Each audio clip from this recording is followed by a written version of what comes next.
are you? Mummy's little darling boy. COCO BRYCE! Oh, fucking shut in, boy! That's boy! COCO BRYCE! BRYCE fait pas He's a little darling. Fucking give that! Fucking COCO BRYCE! One out of hands, boys! A fucking top, boys! COCO fucking BRYCE are rats, cunts! COCO BRYCE!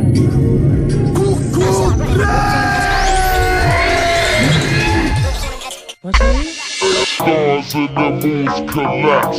Stars in the moons, stars in the moons collapse. Stars in the moons collapse. Stars in the moons, stars in the.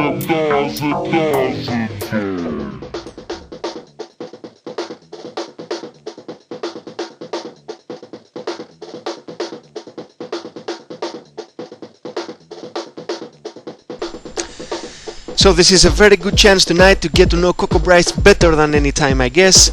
A hardworking member of the scene hailing from Netherlands. Hello Joel, and welcome to the show. Are you a fan of interviews in general? Hopefully you're ready for this one. Yeah, I'm okay with interviews. I usually prefer written ones though, but yeah, it's cool. Let's see now.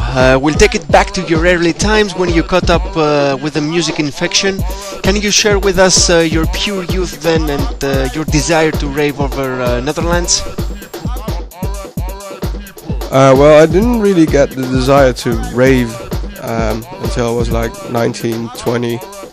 That's when I started going to squat parties a lot, and basically every weekend, either going out to party or to play records.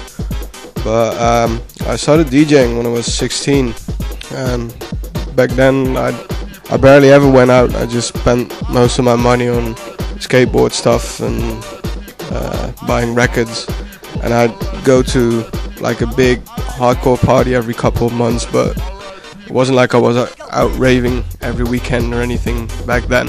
That took another couple of years. Nice one. So as you told me, and I've already read about it, that you firstly started with DJing.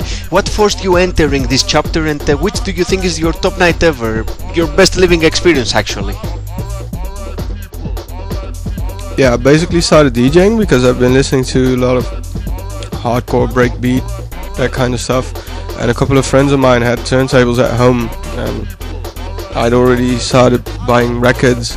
And one day I went over to a friend's place, and one of my mates explained to me how the mixing worked, how to scratch it in like at the first beat, just drop it there, and I really liked it. I tried it another couple times, and then I got my parents to buy me the cheapest turntables and the cheapest mixer available from the money they'd actually saved up for college for me, or to get a driver's license or something. But I got them to buy me turntables from that money instead.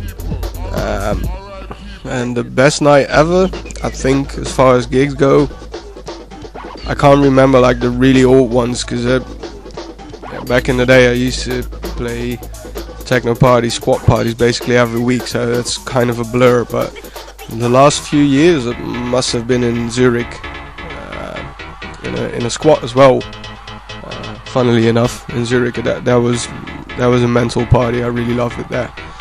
Shout out to the Zurich posse, Jordi and Pia.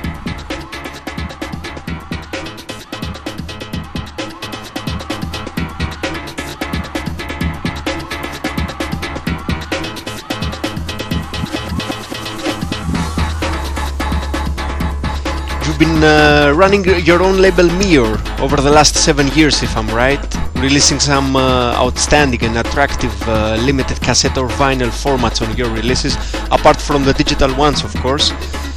Are you satisfied with your label all over these years, and what's your aim through it, and your future plans?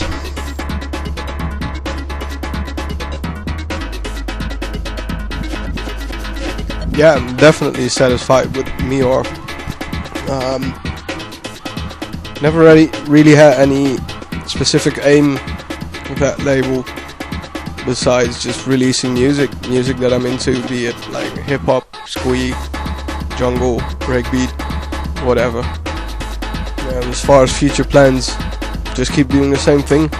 I've never really had a plan or anything. Just when I have the money to release records, and I have some good tunes that I want to release, like people send me cool stuff that I want to put out, then I'll just release it on vinyl, sometimes release it on tape, and if I don't have any money at all, I'll just do it digital.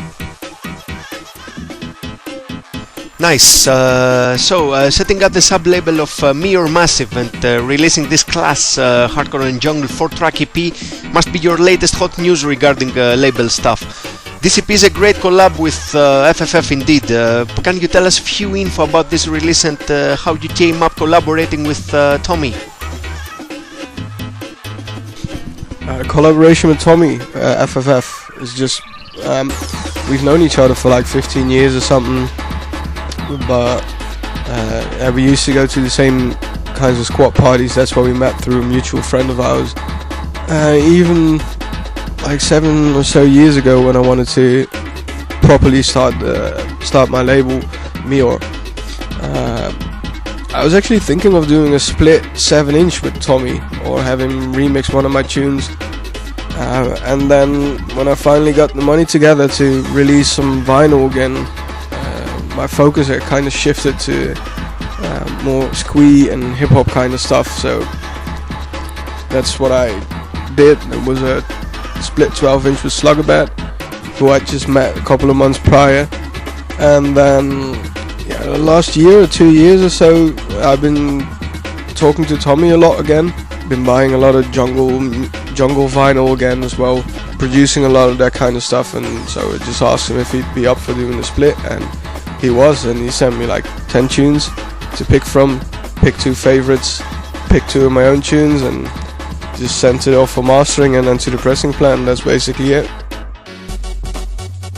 Are there any forthcoming releases with FFF, or even any related old school stuff on the pipeline? Yeah, there's another release with FFF in the pipelines.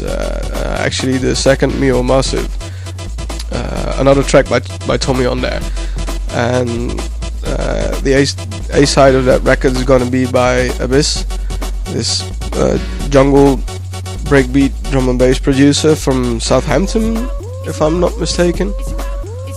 So yeah, that's the next one. And what are your plans in general, like forthcoming releases, gigs, or whatever?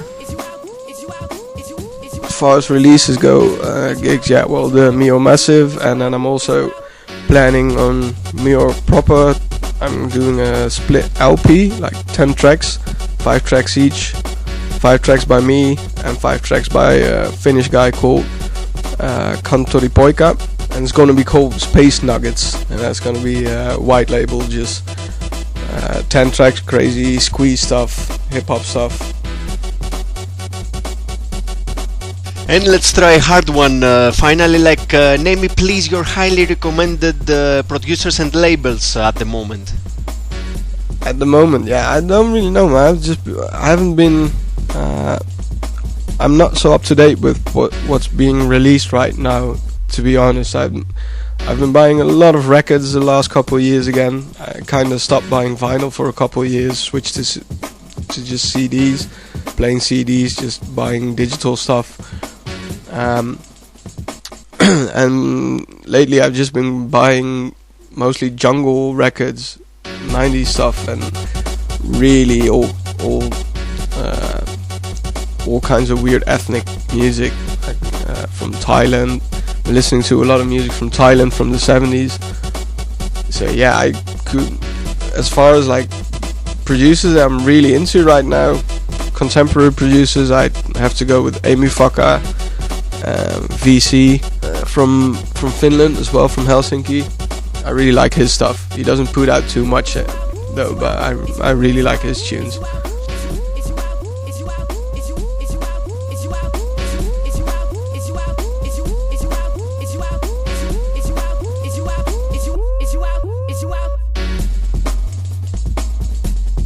Nice one, mate. So I'd like to thank you a lot for tonight's guesting to the show. It was a great pleasure and joy. Big ups and keep on strong on what you've been doing in every side.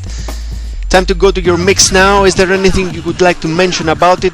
Shouts out to anyone out there listening at the moment. About the mix, yeah, I just wanted it to be a blend of old stuff, new stuff, to put some unreleased tunes of myself in there. That's basically it. Yeah, I'd like to give a shout out to the homie Moten, Tommy FFF, of course, DJ DMDN, Next Level Shit Crew from Antwerp, Vince, aka Drug Culture, and of course Fremtunes, and all the other labels that have supported my music and released it through the years, and all the people that booked me for gigs. Big thank you. Cheers.